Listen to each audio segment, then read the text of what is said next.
Strawberry গাছ লাগান আপনার নিজের বাড়িতে। যারা স্ট্রবেরি ভালোবাসেন তারা একটা স্ট্রবেরি নেবেন, একটা আন্ডা নেবেন, আর কিছু একটু টাবের মধ্যে মাটি নিয়ে এখানে আন্ডাটা ঢেলে অল্প ভালো করে মিক্স করে নেবেন। স্ট্রবেরিটার মধ্যে অল্প পেস্ট লাগিয়ে নেবেন, কোলগেট মানে আগে পিছে এদিকে এবং পিছন দিকে অল্প পেস্ট লাগিয়ে তারপর এইখানে আপনার যেখানে আন্ডার মধ্যে বসিয়ে দেবেন, দিয়ে মাটি দিয়ে ঢেকে তারপর অল্প পানি ভালোভাবে উপরের দিকে মেরে অল্প কিছুদিনের জন্য আপনি ঢেকে রাখুন একটা প্লাস্টিকের টাব দিয়ে।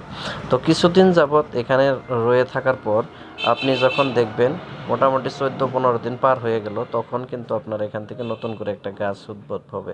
তো এই গাছটি আপনি এখান থেকে উঠিয়ে নিয়ে স্থানান্তর করে নেবেন। 14-15 দিন পর আপনি অন্য জায়গায় স্থানান্তর করে নেবেন নিজের জায়গা অনুযায়ী।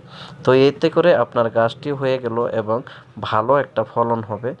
ভিডিওটি দেখে কীরকম লাগলো অবশ্যই কমেন্ট বক্সে জানাবেন এবং ভালো লাগলে অবশ্যই লাইক করতে ভুলবেন না। এ ধরনের ভিডিও প্রতিনিয়ত পেতে আমার চ্যানেলটিকে সাবস্ক্রাইব করে রাখুন এবং ফেসবুকে দেখে থাকলে ফলো করে রাখুন। আমি প্রতিদিন এই ধরনের ভিডিও দিয়ে থাকি। ধন্যবাদ আপনাদের সবাইকে ভিডিওটি দেখার জন্য।